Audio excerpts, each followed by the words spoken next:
Vamos retornando para a gente dar continuidade ao nosso sexto Encade RH.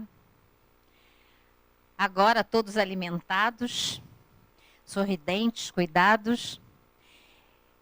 Nós vamos chamar agora para falar sobre consultoria de RH da realidade ao futuro.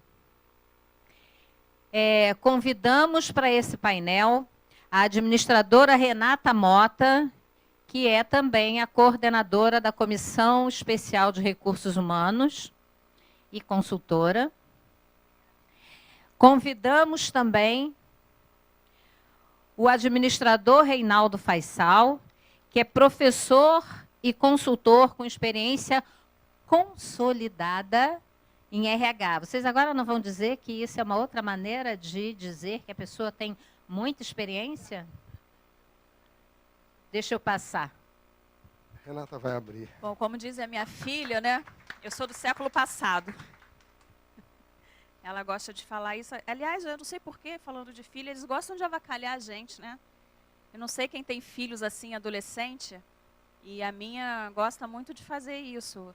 Mãe, você é do século passado, isso é da sua época, né? Como se a gente fosse realmente da época do dinossauro. E esses dias eu estava falando sobre a altura, ela falou assim, não, porque você tem a estatura média. Eu falei, média? Ela, mediana, como as coisas que você fala de vez em quando. Eu falei, nossa, filho tem essa coisa, né, com a gente brincando. Bom, gente, a consultoria de RH ela é bem consolidada no Brasil, né? Na verdade, a consultoria ela é bem consolidada no Brasil. Nós tivemos nos primeiros painéis falando sobre a história do RH. E eu fiquei buscando a história da consultoria e eu achei uma coisa interessante, né? O professor Paulo Ricardo Jacinto, ele colocou que na Grécia Antiga, os sacerdotes eles eram considerados consultores. Né? Não sei, acho que a gente pode pesquisar isso, eu não me aprofundei muito. Viu, Passarela? Você que gosta de pesquisar, depois a gente pode pensar, né, nisso. Ele diz que já existiam pessoas que ajudavam, né, os oráculos, que faziam previsões do tempo e que elas eram consideradas consultores do povo, da sociedade. Então, a consultoria difere da liderança, que às vezes as pessoas confundem, né? O consultor, por ele orientar, ele falar um pouco sobre a sua experiência, né? E confundem um pouco com o líder. A consultoria é diferente de liderança. Então, as consultorias no Brasil, elas são... Olha o passador aqui. Achei. Não vai, né? Tá, esqueci. Você passa para mim? Então. Eu peguei aqui um texto do Quintela, que eu gosto muito, que é de 94. Ele fala que consultoria é um serviço de aconselhamento contratado por organizações junto às pessoas qualificadas, especialmente treinadas, né? Existem dois tipos de consultoria interna e consultoria externa. A consultoria interna, ela está muito relacionada aos processos da área de recursos humanos. Normalmente, quando se contrata ou quando se tem um consultor interno. O consultor interno pode ser aquele que participa dos conselhos de uma organização. Vocês já ouviram falar, às vezes, na minha empresa tem conselho consultivo, na minha empresa tem conselho de administração, né? Na empresa não é comum você chamar a pessoa que participa do conselho de conselheiro, apesar de ser. Eles acabam sendo consultores internos, né? Tem bons livros já na área de consultoria interna de recursos humanos. Acho que a gente pode depois, quem quiser, aprofundar. Mas a consultoria mais comum é a consultoria externa, em que você contrata um consultor que já tem uma experiência na área e ele vem te ajudar na tua empresa. E o que faz esse consultor de RH? Né? Eu acho que é a grande pergunta que as pessoas me fazem. Né? O que faz o consultor de RH? Gente, o consultor de RH ele pode atuar em diversas áreas. Né? Ele pode atuar estruturando um departamento de recursos humanos. Às vezes, uma empresa está começando. Como eu lembro, um tempo atrás, acho que 2003, uma fábrica, tinham 17 funcionários, eles tinham um plano de crescimento e eles precisavam estruturar a área de RH. Então, contrata um consultor externo para desenvolver a área, para mapear os processos da área, para fazer todo o processo tudo relacionado a RH. Então, você pode fazer a implantação do departamento, você pode atuar como treinamento, né? Você pode atuar na área de desenvolvimento. Nós temos aqui especialistas de algumas áreas, gente que trabalha só com remuneração.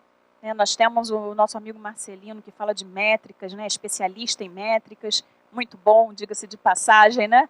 Então, a gente tem ainda dentro do RH essa especificidade, né? Cada um desenvolvendo ainda mais a sua área. E isso é um grande barato, né? Da área, de você entender e se identificar com o que você mais gosta. Eu acho que o importante da consultoria é a gente atuar estimulando o cliente a chegar no resultado, no melhor resultado para a empresa. Né? Então, o consultor, ele é um estimulador. Vale ressaltar também que para você ser um bom consultor de RH ou de qualquer área, né, você precisa conhecer a história, a cultura daquela organização, você precisa respeitar isso. Né? A gente vê muitas consultorias fracassando porque o consultor ele chega no alto do seu saber, né? E ele chega lá, já chega apontando para o cliente, você está errado, isso aqui está tudo errado. Como está errado? Se a empresa tem uma história, se ela está ali, ela está passando, apresentando ou enfrentando uma dificuldade, mas isso não quer dizer que tudo que foi feito está errado. É preciso haver um respeito para com aquele gestor, para com aquela organização, para aquela cultura que está ali inserida. Né? E um bom consultor ele precisa entender, interpretar, fazer a leitura dessa cultura, daquelas pessoas que estão ali, e aí sim, em conjunto com a diretoria da empresa, tomar as melhores decisões. Né? Consultor é uma profissão muito séria. Né? Você pode salvar e você pode matar uma empresa. Né? Às vezes a gente tem que tomar decisões difíceis, como eu me lembro de uma reunião, eu acho que a gente está propondo aqui, é um bate-papo, né? Eu queria que vocês fiquem à vontade para falar, mas eu lembro de uma reunião que o dono da empresa chegou para mim e falou assim, Renata, além do RH, já numa outra consultoria, falou assim, se você me falar que eu fecho a empresa hoje, que eu tenho que fechar, eu vou fechar, eu quero saber o que você quer que eu faça. Eu falei, como assim? Peraí, para. Muito bacana, né? Mas eu não posso dizer o que é para você fazer. Eu posso te ajudar a chegar a essa resposta, mas te responder isso, não, porque eu quero ouvir da sua boca. Você quer que eu feche a empresa? Você acha melhor fechar a empresa? Eu não acho, não é meu papel, né? Então a gente tem que ter muito cuidado, porque às vezes a gente até sabe, né, que o que a gente faria, mas o que nós faríamos não pode ser mais importante para uma cultura, para uma organização. Então são coisas importantes quando você trabalha com consultoria. Primeiro, conhecer muito do que você está se propondo a fazer. Né? Não dá para estudar pouco, para conhecer pouco, não dá para você fazer uma faculdade ou uma pós-graduação e achar que está bom. Tem que ler muito o tempo todo, tem que pesquisar, tem que se dedicar muito quando você trabalha com consultoria. Né? Fala, Rô. Tem que ter experiência. Né? Apesar de que isso tem uma coisa, e aí vou falar para finalizar, que eu acho, como é que está aí, por favor, meu tempo? Tá bom? 5 minutos? Então dá para contar uma história para vocês. Quando eu comecei, a consultoria entrou na minha vida de uma forma assim, muito bacana. Um professor na universidade, primeiro ano, ele era consultor de empresas. E ele estava falando, chegou numa aula e falou assim, gente, olha, eu sou consultor. E eu falei, gente, o que é esse negócio de consultor? Nunca ouvi falar isso. E ele falou o que ele fazia na empresa, e ele era um professor assim, idolatrado pela turma, né? A gente adorava ele, era uma coisa assim, louca. A gente adorava aquele professor. Não, porque eu faço consultoria, eu faço isso. Eu falei, gente, esse negócio é muito bacana. Será que eu quero isso? Quero isso para mim. Aí, mas o pessoal já fala assim, mas você não pode ser consultora, porque não existe, você não pode começar a sua vida profissional sendo consultora. Eu falei assim, mas por que não, gente? E eu comecei. Né? Existe esse mito de que você não pode começar como consultora, mas isso é um mito. Você tem que sim se especializar. Você quer ser consultor? Sim. Faça um curso de consultoria. Né? A maioria dos consultores não fazem curso de consultoria. Existem cursos de consultorias muito bons no mercado. Né? Leia sobre consultoria. Procure outros consultores. Isso foi assim fantástico. Eu tive uma abertura muito grande de colegas, de pessoas que eram de consultoria, que eu fui conversar, que eu fui ler, que eu fui pesquisar. Então, dá sim para você começar a vida como consultor. Minha primeira oportunidade de emprego foi estagiária de consultoria júnior. Olha que nem existe, né, esse nome mesmo. Mas, enfim. E foi uma experiência incrível, né? E onde eu aprendi tudo, né, ou quase tudo do que eu queria para seguir nesse caminho de RH. Nunca fiz outra coisa que não fosse consultoria. E eu sou muito feliz com isso. Então, eu acho que se você quer se propor a fazer um trabalho como consultor, primeiro, estude muito, busque bons cursos de consultoria, né? Procure colegas consultores. Nossa comissão está aqui à disposição de quem quiser para vir conversar. Eu acho que quase todos são consultores, né? São professores. Então, converse com as pessoas e saiba que não é fácil. Ser consultor não é fácil. A gente nem sempre encontra uma estrutura como essa. Às vezes você chega para fazer um trabalho, você não tem onde ficar. Você às vezes chega para fazer um trabalho, fazer um treinamento, né? Você vai fazer um treinamento na biblioteca do interior. Aí a única funcionária da biblioteca não faz aquele dia, não vai naquele dia, né? E você fala assim, o que você vai fazer com material, as pessoas ali? Então a gente já fez palestra até debaixo de árvore, né? Então, assim, mas tem que ter paixão, né? Consultoria não é glamour. As pessoas brincam muito com a gente, consultor é bom, conhece o Brasil inteiro, né? Os aeroportos. E olhe lá, não é? Nem dá para tomar café da manhã, às vezes, nos hotéis, né? Então, não é só glamour, é muita dedicação, muito trabalho, muito esforço. Mas tem que ter muita paixão. E, com certeza, quem quiser atuar nessa área vai ser muito recompensado. Que o resultado que a gente vê nas organizações, na vida das pessoas, né? E no futuro, no desenvolvimento do nosso país, é realmente compensador, é muito bom. Bom, gente, eu acho que era isso que eu queria falar para vocês, né, sobre a consultoria. O Faisal vai complementar, que ele tem bastante coisa aí para falar bacana para vocês, e a gente está aqui à disposição sempre. Muito obrigada. Boa tarde a todos, boa tarde a todas. Bom, também queria agradecer aos que já foram aqui, principalmente o professor Abílio, o Wallace e Lorena, porque acabaram fazendo um retrospecto da minha vida profissional, falando sobre toda a trajetória que nós passamos em RH e o que me deu a base para hoje estar atuando como consultor e ter, inclusive, influenciado o livro que é a base da disciplina Atração e Seleção de Pessoas no MBA da FGV, ter um capítulo Quem Quer Ser Consultor. Porque eu acho que é um caminho que pode ser trabalhado pelo pessoal que quer se dedicar a RH. É claro que muita gente diz assim, eu vou para RH porque eu adoro pessoas. Né? Eu vou ser consultor porque a minha mãe sempre dizia para mim. Essas teorias também são aplicáveis. Né? Também foram aplicadas em algumas empresas. As pessoas se baseando em ensinos de vida. Mas tem toda a teoria. A gente precisa passar por tudo isso.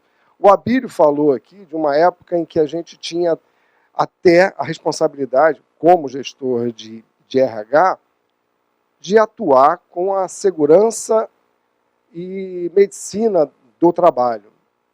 Eu entrei para a RH exatamente porque eu era inspetor de segurança. Esse era o nome que era dado na época. Inspetor de segurança do trabalho.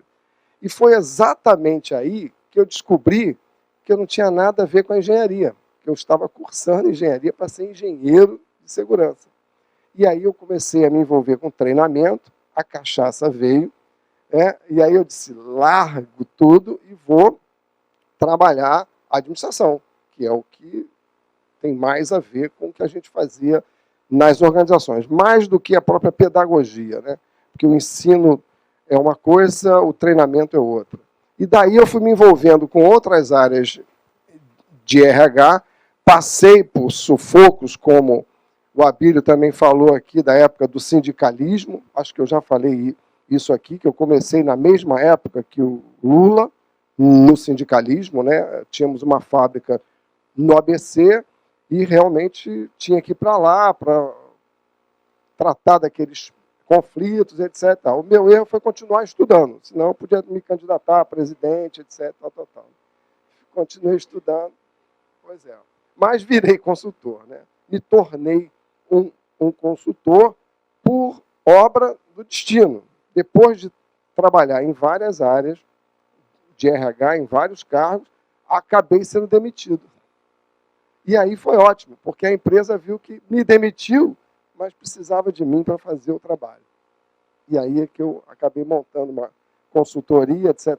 Estou lá há 20 anos, na mesma empresa, praticando a mesma consultoria, mas isso me deu mais liberdade para fazer outras coisas mais interessantes, que aí tem a ver com o que a Neide e a Rosângela falaram, né? O gostar do que você faz. Foi a melhor fase, foi essa que depois eu pude ver. Agora, não pensem vocês que, bom, você consultou, agora eu sou o dono do meu nariz.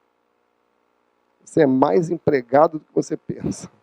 Raramente você pode chegar e falar assim, não, essa empresa eu não quero, essa não. Às vezes a gente consegue, mas não é sempre. Já houve casos em que eu tive a oportunidade de dar não a alguns trabalhos, porque eu via que não ia na linha que eu queria. Isso é uma outra coisa. Eu acho que a gente deve pensar muito nisso. Agora, por exemplo, eu tenho atuado com 3 empresas que estão me dando assim um desafio fantástico, porque é trabalhar as pessoas das organizações com seus presidentes e diretores na Lava Jato. Agora mesmo. Eu acho que eu vou embora agora. Posso fazer? Vou embora, Pode. tá? Com licença.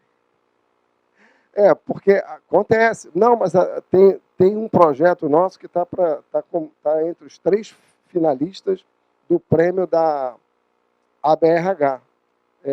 Tem um projeto de sucessão numa das empresas que eu estou atuando que vai ganhar o prêmio aí, se Deus quiser, gente. Conto com a oração de vocês aí para isso.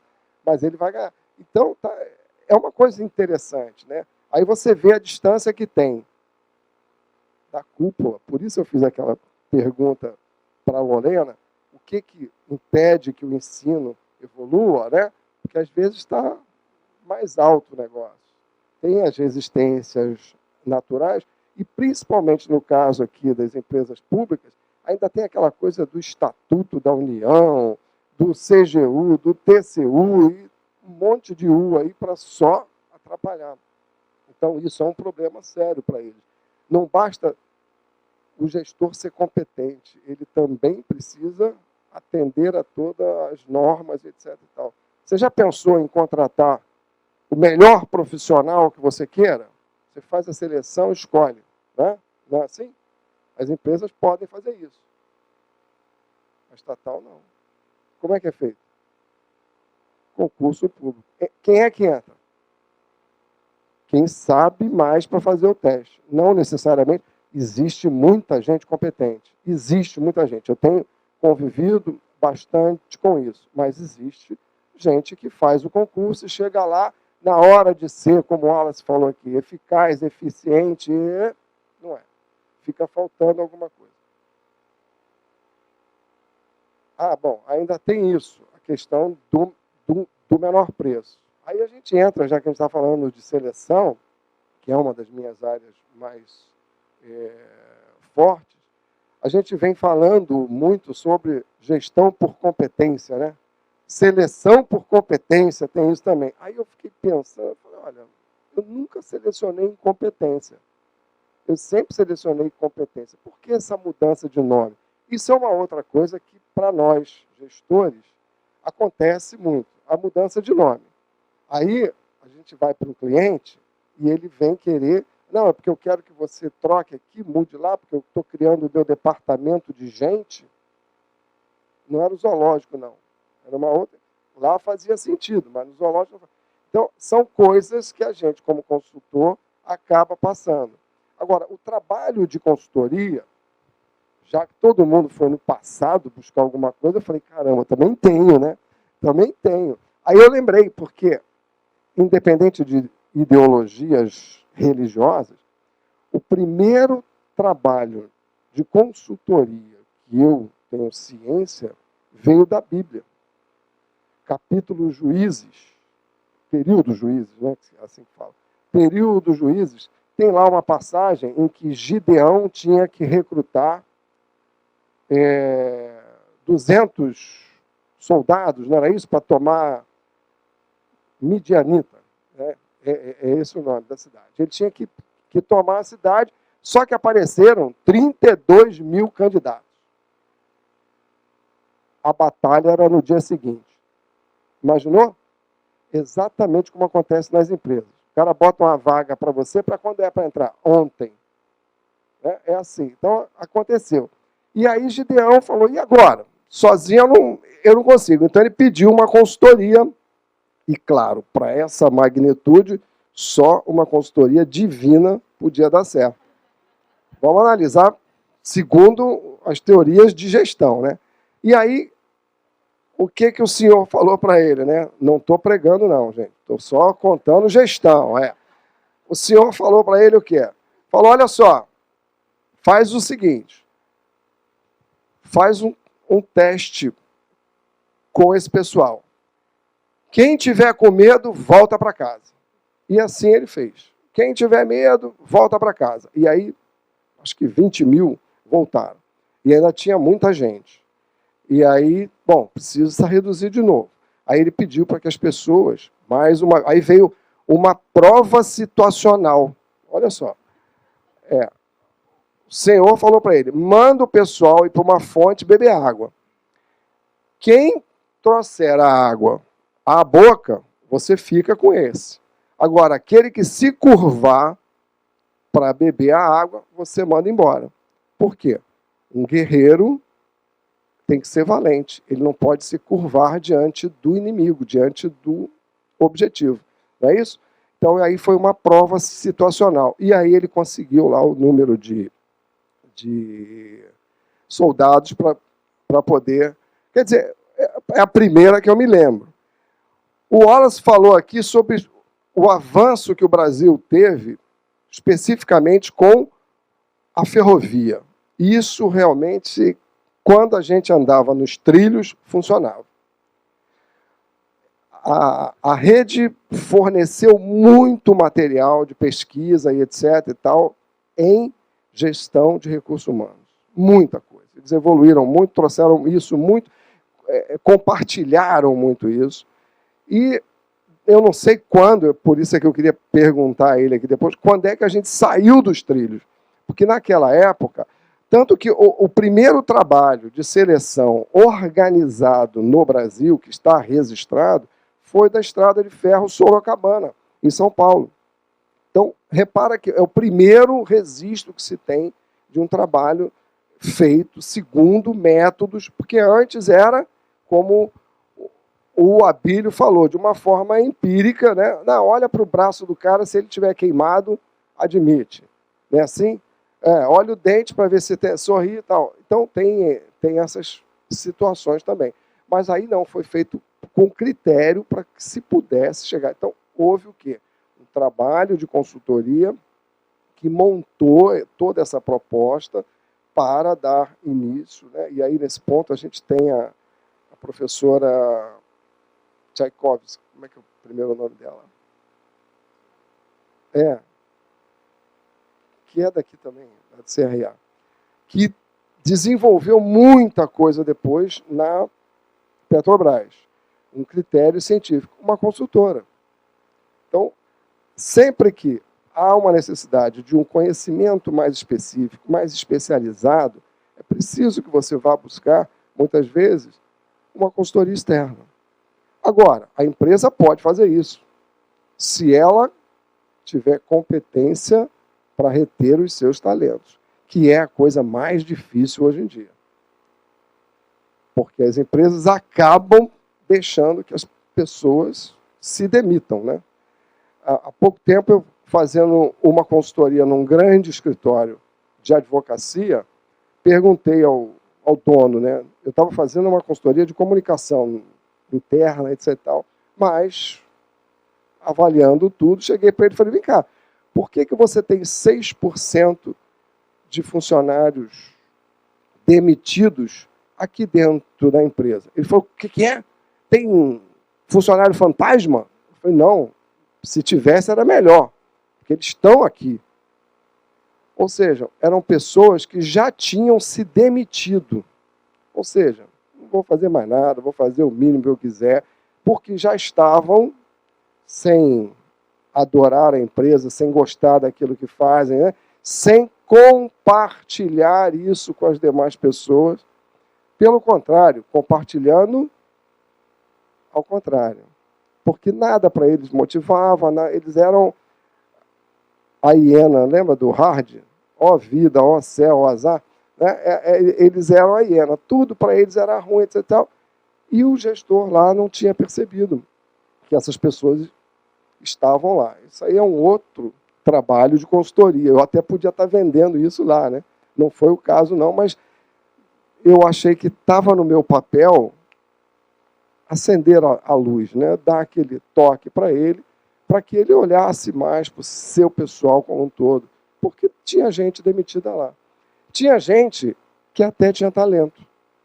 Mas porque esse talento não foi usado adequadamente, e aí a Lorena respondeu a alguém aqui como tratar, né, quando a chefia embarrera, etc. e tal, essa pessoa tem uma competência e ela vai embora. Vai embora, atravessa a rua, vai para a concorrência, etc. e tal. E a gente tem que ajudar as empresas a manter isso. Manter como? Fazendo trabalhos de retenção. E aí, a retenção não é como o Abílio falou, não, segura a bolsa. Segura a bolsa. A retenção é dando condições para que as pessoas se sintam felizes. Ah, mas aqui é uma empresa, isso aqui não é para você, não tem festa, não sei. Deveria ter. Nós somos muito bons em punir, mas somos muito ruins de comemorar. É ou não é? Pega um regulamento de empresa que diz assim: caberá ao gerente do setor homenagear os seus funcionários que se destacarem, etc, etc, etc. Exceto aquele negócio da fotografia do funcionário do mês, não sei o que e tal. Já vi tanta aberração nisso. O cara estava dando resultados fantásticos. É maravilha. Só que ele estava sumindo com um monte de coisa que estava errada. Né? Acontece. Então o resultado dele estava ótimo. Tirou fotografia, botou lá e tal, ganhou o selinho. De repente, quando foram ver, ele desviava todo o material que estava errado para não sair da conta dele. Né? Então, também tem isso. O pessoal fica brigando por essas questões. Então, no nosso trabalho de gestor de RH, cabe, ou de atuante da área de RH, cabe sim pensar numa possibilidade de sempre servir como conselheiro das organizações no âmbito das pessoas, no âmbito do trato das pessoas no trabalho. E aí vem um pouquinho do que a Lorena falou sobre a entrada dos psicólogos, etc. Nada contra todos os psicólogos, exceto a Neide. Que não dá para a gente trabalhar recursos humanos ou pessoas sem incluir as teorias da psicologia. Eles fazem o estudo do humano. O que, a meu ver, pegou no momento em que eles tiveram a sua chance no RH? Não só os segredos. Os testes, era aquela caixinha preta, realmente, né? Já vi, as pessoas iam fazer o teste, não sei o que, não passava. Coitado, você imagina o que era um operário na década de 1960? O ensino primário nosso, etc., tal, era muito bom, só que não chegava para todos. O secundário, menos ainda, e assim vai. E esses caras tinham que fazer os testes que eram desenvolvidos em populações do Canadá, dos Estados Unidos, da França, da Suíça, sem ajuste. Os níveis de corte continuavam, as tabelas eram de lá. E aí você imagina aquele operário fazer o teste. Aí o que acontecia? Aí chegava, o cara nem conseguia ler direito, né? Aí chegava depois e dizia, olha, você não atingiu os níveis necessários para a nossa empresa, seja feliz em outro lugar. Essa era a resposta que às vezes davam. Né? Como se a pessoa não pudesse um dia evoluir, crescer, mudar. Não, tchau, aqui fechou, acabou. Não pode ser assim. E agora, o que eu vejo de mais importante é que os psicólogos vieram fortemente com as teorias da psicologia, que trata de quem? Paciente. E aí começou a se tratar o empregado, o trabalhador, o colaborador, o que mais que tem? Funcionário, tem nome aberto também. Aí, tem isso também? Amigo da empresa? Deus do céu, amigo da empresa. Essa é nova, essa nem eu conhecia. Consultora fica inventando nome. Mas eles vieram tratando o paciente.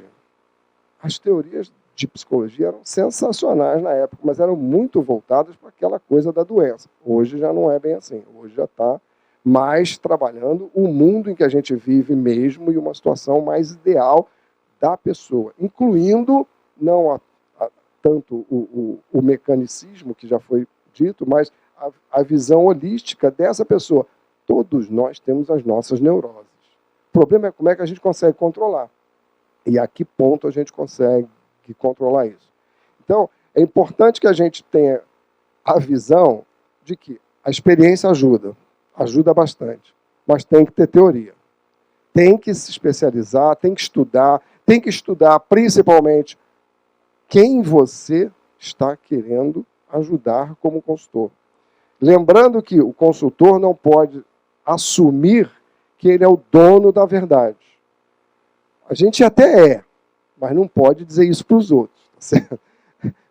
Porque fica muito... Sabe por quê? Pela vivência que a gente tem, pelo estudo que a gente faz, a gente consegue ver um pouquinho mais além, mas não consegue ter tudo. Eu costumo usar uma metáfora, né, que diz que o problema é o seguinte, quando você está numa situação dessa, você está em conflito. Né? Sempre você vai, o consultor só é chamado para resolver conflitos. Seja para ele evoluir, seja para você dar continuidade a alguma coisa ou eliminar resistência. Aí todo mundo fala, conflito é bom ou é ruim? Depende do quê? Depende da forma com que ele é administrado. Aí, ó, chama a gente aqui. Ó, né? Administrado. Isso é que depende. Porque a gente é educado para evitar conflito, né? Não briga com seu irmãozinho, presta o brinquedo para o amiguinho, desde pequenininho, é sempre assim. Quando chega na empresa, às vezes precisa do conflito. E aí eu trago o lado poético da história. Do conflito nasce a luz. Não é poético? Escreve meu nome aí. Mas, olha, não esquece, tem o reverso da medalha, sempre tem. A proximidade da luz cega. Então, se eu estiver muito dentro do conflito, muito junto dessa luz, eu vou me cegar. Então, eu tenho que saber manter a distância adequada para não virar parte do conflito, nem me distanciar demais e não ver o que acontece. Não, até os detalhes que acontecem, porque a gente trabalha muito no submundo do RH. Vocês botaram um iceberg aqui, é o que a gente vê a pontinha. O resto, aí vem o contato aqui que a gente já teve, né, que o Abílio falou, que conheceu os sindicalistas, etc. Fui muito para botequim tomar cachaça com sindicalista, para poder aprender um bocado daquilo. Coisa natural, a gente acaba se aproximando das pessoas e vai convivendo no mundo delas. É o único jeito de eu ser empático. O único jeito de eu entender o que está se passando com ele. É perceber como é que isso pode fazer com que a pessoa haja do jeito que ela agiu. Garanto que não pretendo ir lá para aquele lado que está arrasando o mundo, não, para aprender como é que eles fazem isso. Não vou. Eu tenho o hábito de participar dessas coisas empaticamente, mas não nesse ponto, né? Não a tal ponto. Então, gente, o que a gente traz aqui, Basicamente é isso. Ponha na sua frente o que você deseja. É uma tendência, porque fala-se muito que o emprego vai acabar, não é? Não é isso? Mas o trabalho vai continuar. Alguém tem que fazer. E quem é esse alguém? Pessoas. E eu acho que a gente está muito bem servido, já que esse mercado, a gente viu aqui só em administradores, há um espaço danado. A pesquisa que o Léo fez há pouco tempo, que tem de empresa precisando de administrador, é um negócio fantástico, etc. Independente dele entrar como empregado, registrado, de carteira, etc., pode entrar como consultor. Mas ele precisa fazer o quê? Ter conhecimento, precisa evoluir. E aí não basta ficar lendo você SA, exame, não sei o que, papapá. Isso é maquiagem. Você tem que ler os livros. Tem que buscar os clássicos e também fazer a evolução, a reflexão para evolução. Ok? Muito obrigado a todos. Foi um prazer estar aqui. Sempre que for convidado, contribuirei. Queria só fazer uma observação que eu esqueci de falar. Só um minutinho. A profissão de RH, ela se desenvolveu muito nos últimos anos, na contramão das demais profissões, né? A gente teve uma pesquisa que saiu recentemente, em que a área de RH, de 2013 para 2014, teve um aumento salarial de 15%. Isso é inédito. E a gente também chega hoje, o profissional de RH, ele está chegando à diretoria e à presidência de empresas, coisa que nunca aconteceu. Então, quando esse é o relato que eu queria pensar, para a gente pensar no futuro, né? Tem chance, quem quiser fazer um bom trabalho na área de RH, com certeza, a gente tem, é óbvio que os salários iniciais de R$1.000 e poucos, de quem são assistentes, mas a gente tem hoje vice-presidentes ganhando R$50 mil por mês. Né? Então, eu penso assim, se eles conseguem, né, por que a gente também não pode conseguir? O primo pobre do RH é treinamento e desenvolvimento, sabe? Deixa só eu completar aqui. Mas, de repente, né? Esse acréscimo que a Renata falou tem muito a ver com aquela frase famosa que a gente vê nas organizações. Nosso maior patrimônio são as pessoas. Mas, reverso da medalha. Quando tem um probleminha qualquer, o que a empresa faz? Corta patrimônio. Não é assim? É preciso a gente avaliar isso. Né? Se fala muito, mas... E aí vem a história do capital humano. Se fala muito, né? Eu bato muito na tecla de que isto não pode ser. Isso não existe. Por quê? O capital é aquilo que é dinheiro, não é assim? Não é isso? Ou patrimônio. Aonde a empresa guarda? No cofre, no banco, nas instalações. Então, que capital é esse humano que vai para casa jantar todos os dias?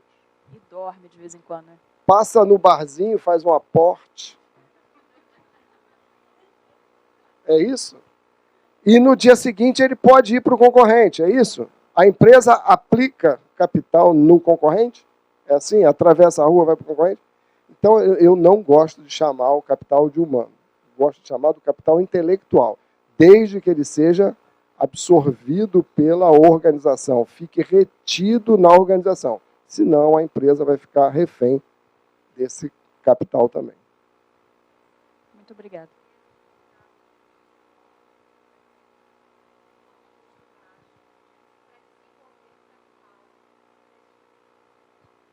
Muito bom, Carla, muito bom. Gente, obrigada.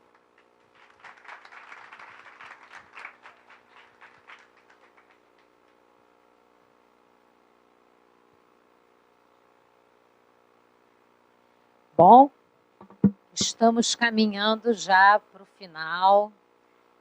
Que pena. Eu também estou igual a vocês. Está terminando. Mas a gente vai fechar agora com chave de ouro. A gente teve realmente um dia, uma manhã bastante, não é isso? Gostosa, de conhecimento, de troca, de excelentes informações. E a gente dando continuidade Agora, para encerrar o nosso evento, a Neide já deixou assim uma meta, um peso de uma pergunta que ela fez na nossa palestra. Ela deixou para o próximo, o abacaxi prontinho para o outro descascar. Então, agora nós teremos a nossa última palestra que fecha o nosso evento de hoje. O título da palestra é E o futuro do RH? É uma incógnita, né? Então, vamos lá. E o futuro do RH, nós chamamos aqui o nosso mestre Vanderlei Passarella, conselheiro de empresas. Seja muito bem-vindo, Vanderlei.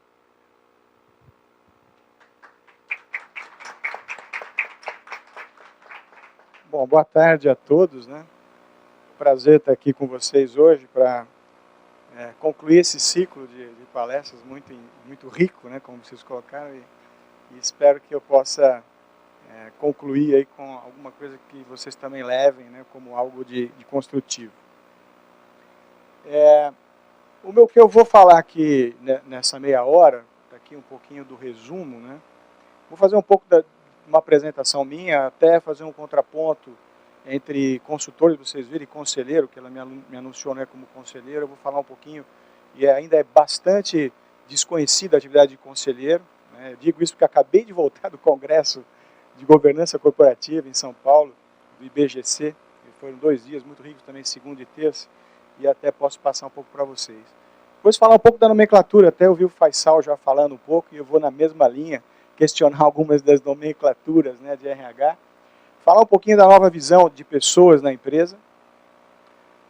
Não podia deixar de falar de líderes integrais, acho que essa é a minha praia, né, onde eu até convido quem quiser depois fazer o curso de liderança integral. Aí elas já fizeram aqui, já tem 3 que já fizeram, lá na Unipaz, que é a Universidade Internacional da Paz, vai começar em março do ano que vem. É um curso que a gente tem muito carinho, porque a gente fala algumas coisas que é um pouco fora, né, do padrão, do que a gente está acostumado, né, o que é um líder integral, o que é uma liderança. É um tema extremamente desgastado e muito debatido, né, líder, o que é líder? Algumas pessoas têm a visão do líder como um chefe, alguns têm a visão do líder como um militar, aquele que impõe regras, e a gente tenta quebrar paradigmas, né, e falar um pouquinho da liderança integral e do futuro do RH. Já me passaram aqui o abacaxi, não é? Então, eu vou tentar descascar ele e ver se a gente faz da casca um suco e do meio pode fazer doce e ainda comer. Então, tá bom. Então é isso, eu queria começar me apresentando muito rapidamente a minha formação. Eu acabei transitando aí por 3 faculdades diferentes, uma de engenharia, outra de economia, outra de administração. E fiz a minha pós também na abordagem transdisciplinar holística na Unipaz. É interessante, né? Porque é um curso que ele vai um pouquinho diferente. Ele vai falar o que é transdisciplinar, né? O que está entre, através e além das disciplinas. É algo muito interessante e eu recomendo quem depois quiser fazer uma pós nessa área, eu acho muito legal. Eu consegui durante a minha carreira, né? Fui executivo 30 anos, aí até outro dia eu falei, 30 anos de executivo? Poxa, já passou tanto tempo assim? Já passou. Eu comecei como estagiário em 1992, então já vai lá 33 anos, né? Que se a gente contar o tempo de estagiário também como executivo, é mais de 30. Mas eu tive a oportunidade de estudar fora do Brasil, né? Estudei em algumas escolas muito boas, Stanford, o INSEAD, Kellogg, Harvard, e cursos assim de curta duração, de 1 semana, 2, 3 semanas, onde eu tive a oportunidade de também trocar muito com outros executivos de outros países, né? Na minha carreira, eu me desenvolvi, então, nessa trajetória ao longo de diversas empresas, né? E cheguei a diretor-presidente de 2 delas, as 2 aqui no Rio de Janeiro, o Grupo Peixoto de Castro e a Petroflex, que era lá em Caxias. E mantive sempre outras atividades, sempre fui instrutor, gostava sempre de dar aula, hoje eu sou membro do Colégio Internacional de Terapeutas e mentor de empreendedorismo da Endeavor, né, que é a maior organização mundial de empreendedorismo. Nós vamos ter o fim de semana, daqui 2 semanas, nós vamos estar indo para São Paulo, trabalhar sábado, domingo e segunda-feira, mentorando diversos projetos, né, de jovens como vocês, que estão entrando, tentando uma carreira diferente, não seguir a carreira, nem como consultor, nem como executivo, mas montando seu próprio negócio. E posso dizer para vocês que eu já tenho feito isso há 3 anos, né? Eu tenho ficado muito grato de ver quantos projetos muito bons estão sendo feitos, né? O quanto que algumas pessoas já não querem mais transitar nessa vida executiva, elas querem montar a sua própria carreira, montar a sua própria trajetória, né? Iniciando um negócio, nem que seja do zero, né? E também eu fico muito feliz de ver a evolução que teve o empreendedorismo no Brasil. Hoje existem diversos recursos, apoio, anjos do Brasil que são investidores, existe o próprio Ministério de Desenvolvimento, Indústria e Comércio dando suporte, né, nesse programa. Então é uma alternativa também para vocês administradores, né, que estão buscando o que podem fazer da sua profissão. Quer dizer, abre-se um novo leque, né, e eu digo que o empreendedorismo é viver em aventura, né, é viver sempre buscando se superar. O empreendedor é aquele que se lança, né, tem uma ideia, coloca ela para ser executada e vai superando obstáculos um a um, né, sempre contando com muita força de vontade e determinação. Aí o que eu tenho feito hoje, quer dizer, passei esses 30 anos em carreira executiva, e hoje eu migrei para o lado do conselho, né, e aí um pouco da distinção, né, o que é um executivo, o que é um consultor, o que é um conselheiro. Ainda há uma confusão muito grande sobre o que é um conselheiro. A gente pensa que o conselheiro é alguém que vai na empresa para aconselhar o presidente. Senta uma mesa lá, olha, vem cá, os diretores vão se aconselhar. Na verdade, o termo ele foi traduzido erroneamente do inglês, que chama Board of Directors. O que é um Board of Directors? É uma mesa de diretores. A mesa de diretores, de fato, é quem toma as decisões na empresa. Então, é uma função de tomada de decisão, aonde equilibra o poder do que são os executivos. Por isso que vocês veem em inglês CEO, né? CEO, CFO. O que quer dizer isso? Chief Executive Officer, ou Chief Financial Officer, ou Chief Information Officer. Do inglês significa o chefe executivo da área de informação, o chefe executivo da área financeira. Então, as grandes empresas, e agora também as médias, isso é uma tendência muito forte, ontem no Congresso a gente viu isso, quantas empresas, inclusive de capital fechado, que normalmente a gente pensa em conselho para empresa de capital aberto, né, uma Petrobras, uma Vale do Rio Doce, que agora é Vale, né, o Rio Doce já se foi, infelizmente, né, literalmente, né, mas a gente pensa na empresa de capital aberto, mas ela é aplicada também para empresa de capital fechado. E nesse caso, a diferença é que existe uma mesa de diretores e uma mesa de executivos, por isso o nome Executive Officer. O que faz a mesa diretora? A mesa diretora, ela vai tomar as decisões mais importantes em relação à estratégia, em relação ao futuro e em relação às pessoas da companhia. Por exemplo, o salário do presidente, quem deve estabelecer? É a mesa diretora. Ela contrata, às vezes, consultores, e aí sim vem a diferença, né? O consultor é aquele que tem um conhecimento especializado profundo de uma determinada área, aí ele é contratado para trazer esse conhecimento com uma visão de fora, né, com mais pesquisas do que as pessoas normalmente poderiam fazer na empresa. Então, a carreira de conselheiro, né, ao contrário do que a Renata colocou aqui, que é possível sim ser consultor desde o zero e é até uma aventura gratificante, né, a carreira de conselheiro não é possível, porque se você não passar por os estágios executivos, você não conseguiria ser alguém que senta para tomar decisões, muitas vezes muito complexas. E é por isso que a gente se questiona, né, o que aconteceu também, infelizmente, em Pasadena. Quem eram os membros do Conselho de Administração? Eles são responsáveis pelo que aconteceu de má decisão de investimento? Sim, porque a decisão de investimento cabe ao Conselho de Administração. Toda e qualquer decisão de investimento que seja acima de um determinado montante, é o conselheiro que decide. E lá no Congresso a gente estava discutindo exatamente isso. O conselheiro é uma atividade de alto risco, que você tem os seus bens que podem pagar se a empresa não puder pagar. Crime ambiental, como esse que aconteceu agora, a lei é clara. Não importa se o conselheiro e o diretor têm culpa ou não têm culpa. Se a empresa não tiver como bancar os custos do reparo ambiental, quem banca é o conselheiro e o diretor. São os dois. Então, você pode responder com seus bens a qualquer instante, né? Por isso é uma carreira complicada. Eu acabei sendo presidente de conselho também em 3 empresas, o que também foi uma atividade muito rica aí, em 3 setores diferentes, um de energia, um de colorantes de plástico e outro numa petroquímica, que era também uma joint venture com a Petrobras. E, finalmente, meus livros. Eu acho que queria destacar o livro aqui de liderança, né, o Despertar dos Líderes Integrais, que é o assunto que eu vou tentar abordar um pouquinho hoje aqui com vocês. E aí vem a primeira colocação, né, RH. Né, e aí, tirando aqui o R e o H, né, que não é relações humanas, é recursos humanos. Passeando um pouco pela história, né, o RH começou lá atrás, a ideia de RH era relações humanas, não era RH. A ideia de que existia dentro das organizações uma área ou de relações humanas, ou de departamento pessoal, ou de relações industriais. Isso daí seria o passado, né, mais recente, desde a Revolução Industrial, né, onde a gente falava o que é um departamento pessoal, onde as pessoas vão, e até hoje a gente sempre fala isso, né, onde a gente vai fazer a burocracia, né, do que é o RH, vai fazer admissão, demissão, vai ver benefícios, vai administrar carteiras, a documentação, né, até questões de medicina do trabalho, segurança, etc. Então, sempre começou aqui com uma nomenclatura que ela foi evoluindo, né, e que culminou em RH, em recursos humanos. Hoje se fala em gente e gestão, se fala em gestão de pessoa e ainda outros, né, por exemplo, que acabaram de citar aqui, né, alguns nomes, né, eu vi ontem uma nova nomenclatura, empreendedores humanos. Pronto. EH. Amigos da empresa, né? Então,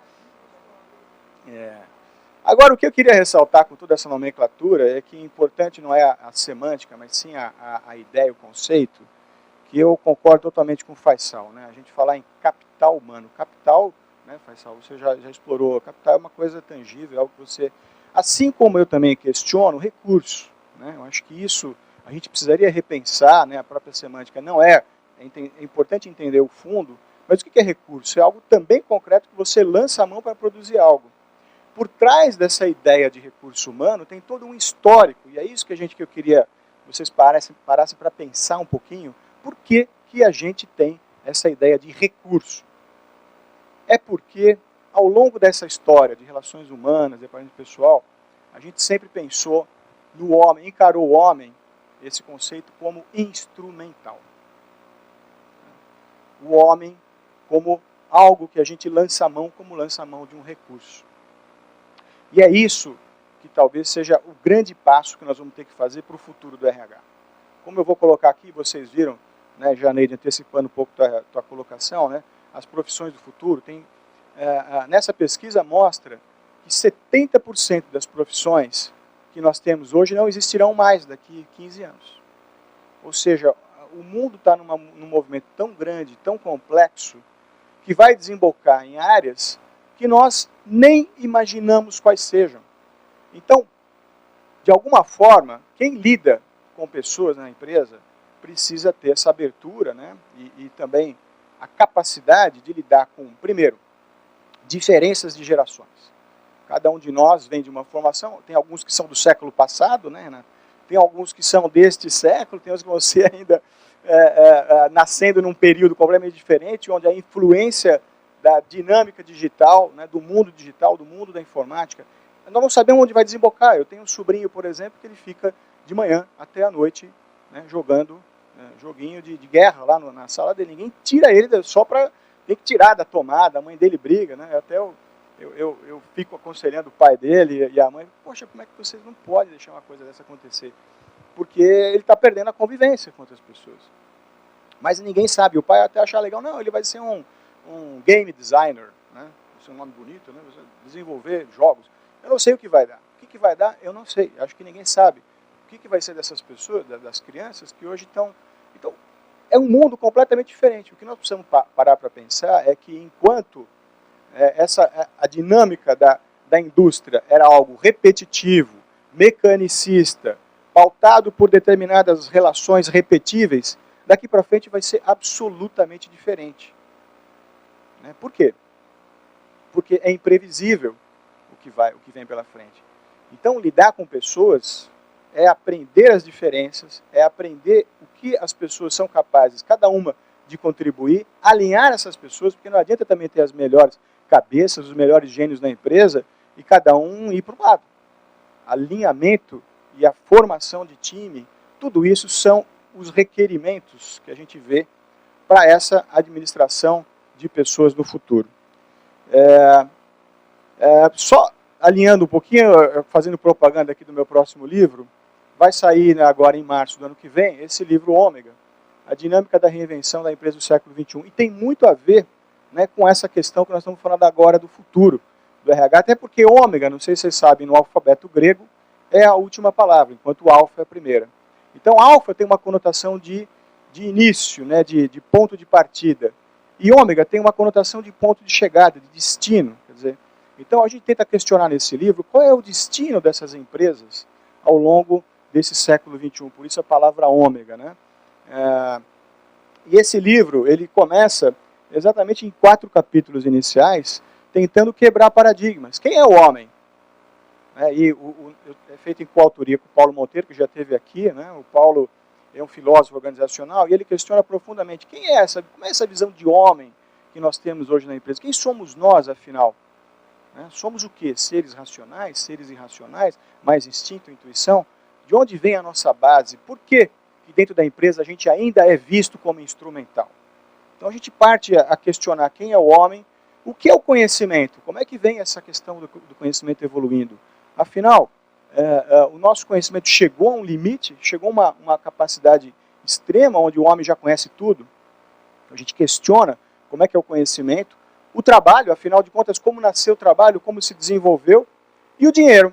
Né? Como é que, até uma cadeia meio lógica, né, que é o homem, a gente se pensa, né, o homem se desenvolve, ganha conhecimento, vai trabalhar para fazer dinheiro. E aí, o que faz com o dinheiro? Né? Como diz o Dalai Lama, o homem é um bicho estranho, porque ele trabalha como se nunca fosse morrer, e morre como se tivesse vivido. Né? Aí ele ganha dinheiro, que nem um louco, não gasta nada para chegar no fim da vida e ter que gastar todo o dinheiro para recuperar a saúde. Então, é um pouco disso, questionar tudo isso nas nossas vidas, né, que a gente faz nos 4 primeiros capítulos, para depois chegar nos outros 4 capítulos e discutir estratégia, cultura, estrutura, liderança e governança. Isso um pouco que eu falei para vocês no final, governança corporativa, onde há conselhos, que a tendência futura é essa, é ter essa divisão entre o que é o corpo executivo e o que é o corpo decisório, né, para tomar, até pelos erros que aconteceram no mundo inteiro, né, de decisões de gestões erradas, onde esse equilíbrio de poder, salários escalonando, né, de executivo, de diretores. Aqui a gente ainda não sabe direito, mas tem executivos lá no mundo corporativo americano, no Reino Unido, ganhando 50 milhões de dólares por ano. Eu nem sei o que é 50 milhões de dólares. Né? Não temos nem noção. Mas por quê? Porque é falta de equilíbrio de poderes. Né? Então eu queria ressaltar aqui a questão da cultura, estrutura e liderança, porque é o futuro de quem vai lidar com pessoas. Né? A gente ressalta isso no livro. Né? Enquanto que a estratégia e a governança ficam equilibrados entre o corpo executivo, né, o CEO, o CFO, etc., e os conselheiros, que são os Board of Directors, essas 2 funções elas estão lá, talvez no topo da hierarquia organizacional, a cultura, estrutura e liderança, elas vão cada vez mais permear pelo todo e nós vamos ter um agente dentro da companhia que vai ser responsável por transitar em relação a isso. Né? E quando a gente fala em cultura, é uma coisa absolutamente, né, ainda muito ampla. O que é cultura? O que é a cultura de um povo? O que é a cultura de uma empresa? E quando a gente pensa em cultura, nada mais, dentro da organização, nada mais é do que são os processos, de fato, aqueles processos verdadeiros e não aqueles que estão escritos, mas são os processos que ocorrem, de fato, na vida empresarial, que definem como você se comporta, que definem como que você deve fazer as coisas ali. Né? E redefinir isso, sair do que está, vamos dizer assim, tácito para o que é implícito, é o papel desse novo agente. Né? Desenvolvendo culturas que sejam construtivas, que sejam culturas que levem realmente a 2 parâmetros importantes, que também são os 2 parâmetros da liderança: resultados e relações construtivas. Isso sim leva as organizações a se pautarem cada vez melhor, tentando buscar um caminho de desenvolvimento sustentável. Então é um pouco isso que eu queria comentar um pouquinho, resumindo, né, um pouco desse livro e trazer para vocês hoje nessa visão futura do que é RH. Essa nova visão de pessoas na empresa, tem uma palavra, talentos. E a gente vê isso nas empresas que eu sou conselheiro, onde a gente senta para analisar. Aliás, uma outra tendência é que as empresas, os conselhos de administração, board of directors, estabeleça comitês. Comitês que trabalham a estratégia, comitês que trabalham a parte de auditoria e riscos, e comitês que trabalham as pessoas. Né? E eu tenho a oportunidade de ser o gestor, assim, o head, que eles chamam, né, o nome, o coordenador de um comitê de gente de gestão dentro de uma das empresas que eu sou conselheiro. E lá, né, a gente vê o seguinte, e em outras também, que cada vez mais a preocupação de entender quem são os talentos da companhia. De alguma maneira ranqueá-los, de alguma maneira ter uma forma de compreender quem deve ser estimulado a subir, a galgar outras posições, quem está na linha de sucessão, quem são aqueles que não adianta investir porque não consegue superar suas próprias limitações. Né? E isso é extremamente importante para quem está começando na carreira, entender isso, né? Que foi colocado aqui de uma forma muito, muito enfática, né? O estudo, a dedicação, né? E eu tenho um curso na Unipaz também, chama Maestria Profissional, em que a gente tenta ressaltar muito isso. Olha, quem faz o teu caminho é você. E cada vez isso está mais forte. É um chavão que a gente fala, não, você vai trilhar a sua vida. Só que, se você não se dedicar, se você não parar para pensar o que eu preciso, quais são as competências que eu preciso desenvolver, e de fato mergulhar nelas com disciplina, é muito difícil você chegar lá. E ninguém vai compor isso para você. Não espere isso da sua família, não espere isso da sua empresa, não espere isso muito menos do governo. Tá certo? Muito bem. Agora todo mundo já nem lembra mais que existe, né? Porque está tão realmente decepcionante que a gente esquece. Mas a dedicação, a disciplina, a vontade de crescer, tudo isso, as empresas vão começar a olhar cada vez mais. Porque é talentos, né, e esse é o requisito do profissional do futuro. Como entender, compreender e administrar talentos. Se as pessoas são diferentes, cada uma tem talento diferente. É a parábola dos talentos na Bíblia, né? Vocês sabem aquela parábola, né? Que Deus deu os talentos para três selecionados. Um deles enterrou o talento, outro gastou o talento e outro multiplicou o talento. Então aquele que multiplicou não só foi louvado, como recebeu mais. É um pouco isso, né, que a gente vê na nossa vida profissional. Todos nós temos talento, a gente tem talento, a gente nasce com determinadas capacidades, com competências, com pontos fortes. Cabe a nós investir para que esses talentos sejam multiplicados. É assim que a gente vai para frente. Né? Talvez não ficar parado olhando quais são meus vícios. É óbvio que o autoconhecimento implica em você conhecer seus vícios, para não deixar que eles sejam uma barreira para você. Mas não que você vai ficar investindo o teu tempo para tentar recompor seu vício, mas sim para investir nos seus talentos. E a requisição desse profissional, portanto, e aí eu acho que aí, conceitualmente, aí é onde eu vejo, né, a pessoa, o profissional que lida com pessoas compreendendo talentos, compreendendo como é que identifica, como é que estimula, como é que desenvolve e como é que compõe talentos para trabalharem juntos.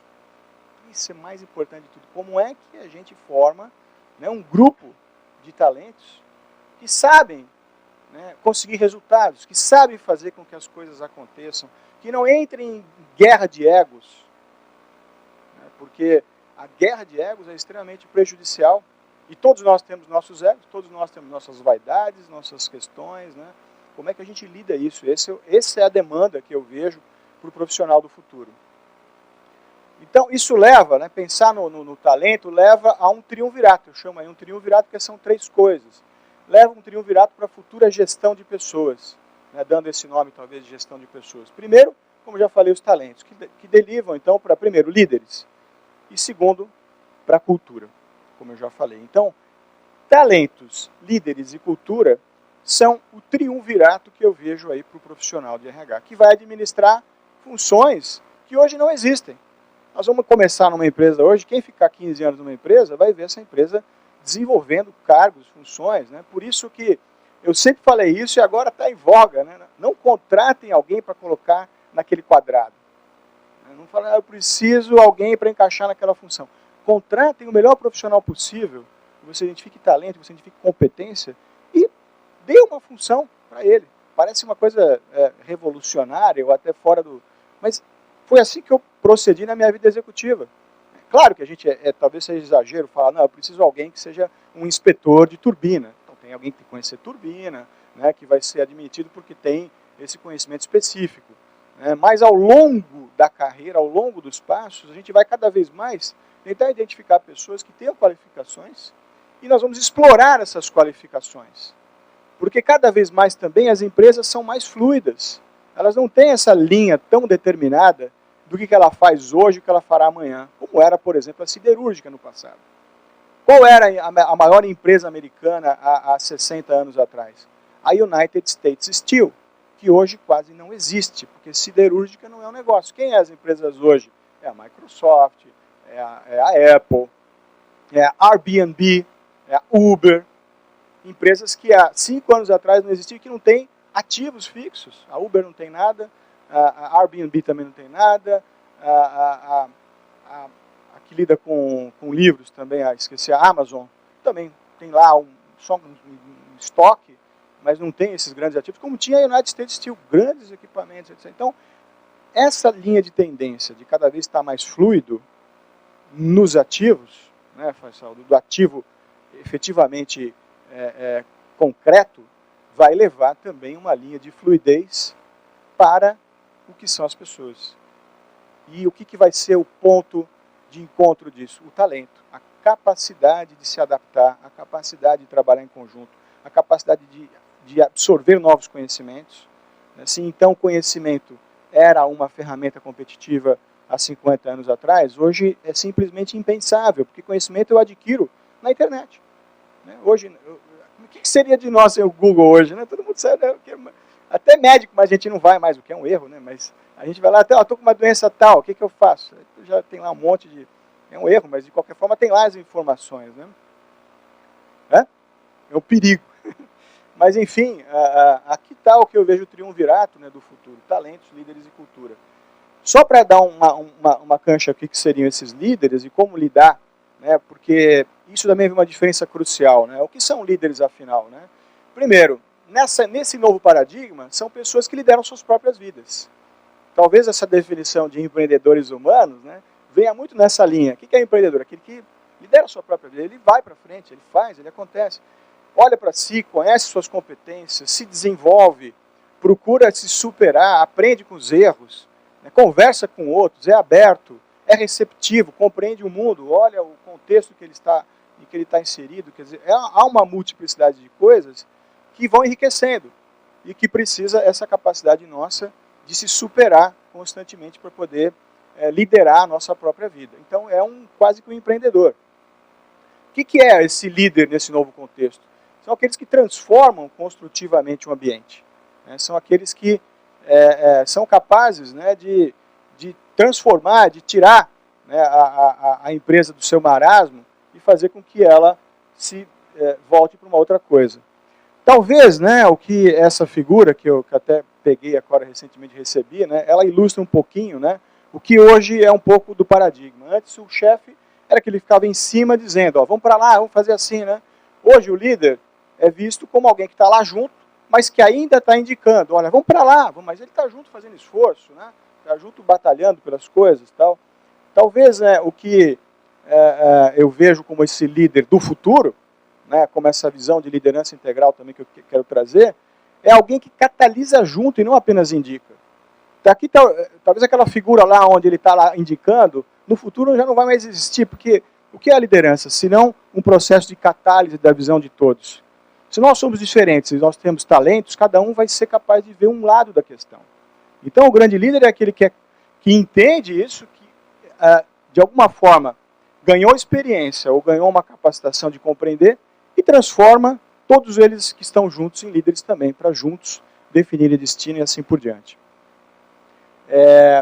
Falando um pouquinho de que são os líderes integrais, e de alguma forma eu vejo os líderes integrais como esses líderes do futuro, como as pessoas que vão estar dentro dessa nova área de gente, gestão, de pessoas, como vocês definam, trabalhando talentos, cultura e liderança.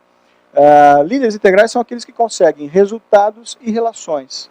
Ou seja, através de é ruim pensar só em relação, porque vira aquela questão paternalista, né? Alguém que dá o tapa nas costas. Também é ruim pensar só em resultado, porque aí vale tudo. No fundo, é um equilíbrio, né? A sabedoria, como dizem as grandes tradições, Buda, né, falou, a sabedoria está no caminho do meio, né? Aristóteles falou, no equilíbrio das coisas que a gente consegue a sabedoria. E assim por diante. Quer dizer, esse caminho de equilíbrio, né, mostra o que são líderes integrais. Existem inúmeros na história que a gente vê, e dois deles já foram citados aqui, né? Mandela, Madre Teresa, impressionante. Martin Luther King, Gandhi. O que são esses líderes? Por que eles são integrais? Porque eles conseguiram grandes resultados maravilhosos. Madre Teresa levantou bilhões de dólares para a sua organização Missionários da Caridade. Mandela conseguiu acabar com o apartheid, unir uma nação, depois de ter ficado 27 anos numa prisão. Martin Luther King acabou com o preconceito de raça, fazendo uma marcha pacífica, né, onde ele depois ganhou até o Prêmio Nobel nos Estados Unidos e finalmente conseguiu, de alguma forma, romper um vício extremamente forte em que pessoas, os negros, não podiam entrar no ônibus, tinha que dar lugar para o branco sentar. Quer dizer, onde é que existe isso, né? Era uma coisa, e foi aí que ele, né, surgiu e superou. Gandhi conseguiu libertar uma nação, né, a Índia, sem uma gota de sangue, sem empunhar uma arma. Então são pessoas, esses líderes integrais são aqueles que são capazes de grandes resultados através das relações com as pessoas, se mantendo conectado. São pessoas que têm uma conexão extremamente forte, né? E eu cito uma aqui que eu venho estudando, quem são os grandes líderes integrais da história. Eu cito uma mulher que é muito pouco lembrada, né, mas que eu li recentemente o livro dela e é fantástico. Chama-se Joana d'Arc. Né? Joana d'Arc, eu acho que é extremamente oportuno eu trazer esse exemplo, porque nós estamos pensando na França, né? Pensando em tudo que aconteceu na França, e ela, de alguma forma, eu vejo uma relação muito grande entre esse momento e Joana d'Arc. Eu não sei se vocês sabem, mas ela existia na França, né? Ela nasceu no século XV, né? Existia a França, ela estava sob o jugo da Inglaterra durante 100 anos. Ela ficou 100 anos como sendo uma pátria que não era pátria. E a Inglaterra, paulatinamente, ela era, na verdade, uma junção de feudos. Tinha Borgonha, tinha Paris, tinha outras regiões, onde os ingleses estavam conquistando paulatinamente. Quando ela nasceu, já existia uma profecia de que alguém ia salvar a França. Uma mulher, uma donzela, virgem, iria salvar a França. Pois é. E na verdade, até eu recomendo quem quiser ver os livros ou até ver o filme, é fantástico, porque ela com 17 anos de idade, ela recebe vozes, né, aquela história, né, só Deus, né, consegue, né, só Deus consegue executar certas coisas. Então ela recebia, o que a gente pode dizer hoje um médium, né, algo desse tipo, e que ela ouvia vozes, e aquilo era extremamente preconceituoso, tanto que ela acabou queimada, né, como bruxa numa fogueira, né, por causa disso. Mas ela, com 17 anos, ela toma a frente, por uma série de fatores, né, o exército da França, e reunifica a França. Ela começa a tomar as regiões que estavam sob jugo dos ingleses, como? Conseguindo inspiração do povo. Quer dizer, aquele exército que estava combalido e acabado, ela com estandarte dizendo que ela vinha em nome de Deus, ela conseguiu reunir energias daquele exército que estava acabado, para eles conseguirem derrotar um inimigo que era muitas vezes mais forte. E a gente viu isso inúmeras vezes na história, né, pela essa capacidade interior, né, de um líder de conseguir fazer algo que é se superar. E digo mais, como é que ela conseguiu ir à frente do exército? Né, foi num momento que é extremamente comovedor. Né? Ela é levada, ela consegue por X, mas não vou entrar na história, mas ela consegue ser levada até o rei. Né? E o rei, ouvindo que existia essa profecia, que o povo dizia que era ela, a donzela que iria salvar a França, o rei ele faz um evento com vários cortesãos e ele se esconde e coloca um outro no trono. E ela entra, ninguém sabia, ela entra. Quando ela entra, as vozes falam para ela, né? E aí ela, em vez de ir no trono falar com o rei, ela vai no rei disfarçado de cortesão e fala, estou aqui para servi-lo. E foi aí que ele teve aquele choque, né? E aí ela fala no ouvido dele todas as coisas que ele falava quando ele rezava. Então essa é uma líder integral. Ela é capaz de grandes resultados, conseguir a unificação da França. E por que ela foi? Talvez isso nos dê até uma esperança, né? Talvez nesses momentos de maior dificuldade do povo, da nação, de uma família, né? Algo acontece, né? Algo vem, né? Vem assim do além até, vem assim dessa inspiração. E ela foi extremamente importante porque depois a França né, o berço da nossa civilização. Liberté, égalité, fraternité. Foi lá que nasceu exatamente esse ideal, né, de um mundo civilizado, né? E talvez esse ataque que hoje a França sofra é simbólico, né, de tentar uma força destrutiva acabar com aquilo que a gente conseguiu de melhor, que é a civilização.